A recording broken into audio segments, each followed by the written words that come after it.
અને એક વખત પછી બાટલો છટક્યો, નોકરી મૂકી દીધી, કીધું હાલો રાજકારણમાં આવે. જનતાના આશીર્વાદથી હું અહીંયા પહોંચ્યો. પણ મેં એને નજીકથી જોયા, આમાં કાંઈ નથી. ખબર નહીં કેમ જનતા એને મત આપે છે. એક કોઈ પણ ભાજપના નેતાને લ્યો, આજે રાજકોટના મંચ ઉપરથી ચેલેન્જ મારું. રાજકોટના કોઈ પણ ભાજપનો નેતા મોદી અને અમિત શાહનું નામ લીધા વગર, ભાજપનું નામ લીધા વગર 35 મિનિટ સુધી સમાજને લગતા કોઈ પણ વિષય ઉપર 35 મિનિટ એક ધારું ભાષણ કરી બતાવો, માનું કે નેતા દમદાર છે. વચ્ચે ભાજપ શબ્દ નો આવવો જોઈએ, મોદી નો આવવો જોઈએ, અમિત શાહ નો આવવો જોઈએ, સરકાર નો આવવો જોઈએ.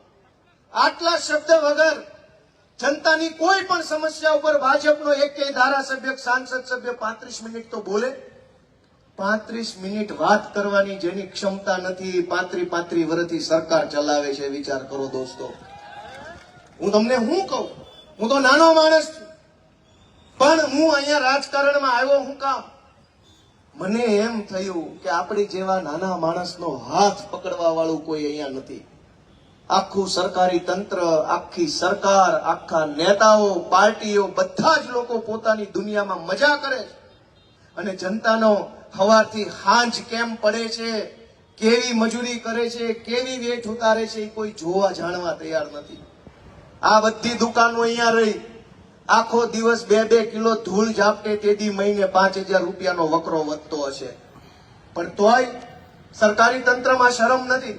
હમણાં દિવાળી આવશે એટલે કોર્પોરેશન, પોલીસ, મામલતદાર બધા બોનસ માંગશે. ઉઘરાણા ચાલુ કરશે તમામ જગ્યાએથી. નાના મોટા સેમ્પલના નામે તોડ કરશે, ઉઘરાણા કરશે. કોઈ રોકવા, મારી વાત સાચી છે ખોટી છે? કઈ બોલ્યા નહીં.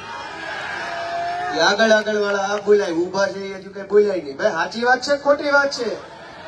રાજકોટમાં તો હમણાં હું ગૂગલમાં આવ્યો, પેલા શાપરથી આમ આવતો તો ગૂગલમાં નકશો નાખેલો, મારે સોરઠિયા વાળી જવું હતું. તો ગૂગલમાં લખાઈને આવ્યું કે અહીંયા તોડ થાય છે. એ લોકેશન ક્યાંનું હતું? આજીડીએમ ચોકડી. હા, કે અહીંયા તોડ થાય છે. ગૂગલમાં એવું લખાઈને આવ્યું. તમે વિચાર કરો, દુનિયા આખીને ખબર પડી ગઈ કે અહીંયા તોડ થાય છે, તો આ ભાજપના નેતાને હજુ ખબર નથી ક્યાં તોડ થાય છે. દોસ્તો, પણ વાત એ નથી કે સમસ્યા કેટલી છે. દોસ્તો ધ્યાનથી સાંભળજો કે વાત એ નથી કે સમસ્યા કેટલી છે.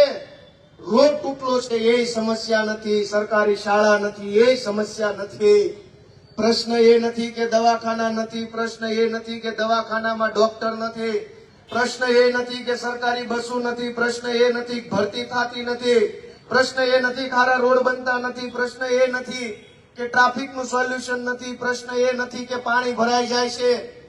પ્રશ્ન એ છે કે આટલા બધા પ્રશ્નો હોવા છતાંય કોઈ બોલવા વાળો નેતા કેમ નથી આખા રાજકોટમાં? એ મોટો પ્રશ્ન છે.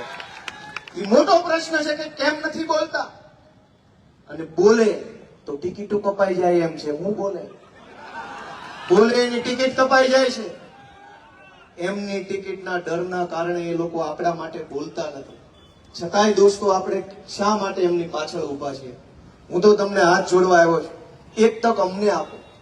અમે તો અમારી જે કાંઈ આવડત છે એ જનતા સામે મૂકી દીધી છે. અમારી આખી ટીમની આવડત.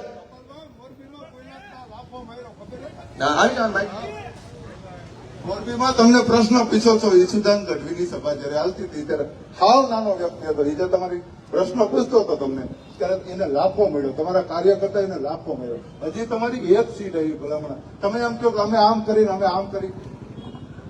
બીજું કઈ કહેવા જોઈએ કહેજો. તમારું નામ ને ગામ ને કહ્યું, બધાને ખબર પડે કોને પૂછ્યું.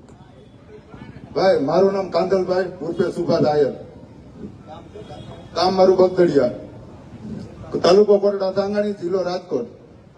હું સેવા જ કરું છું, ગામની સેવા જ કરું. હું નાના માણસની સેવા જ કરું. તો કમાણીમાં શું છે? નકરી સેવા કરો, કમાણી કાંઈ છે? ઠીક. હા,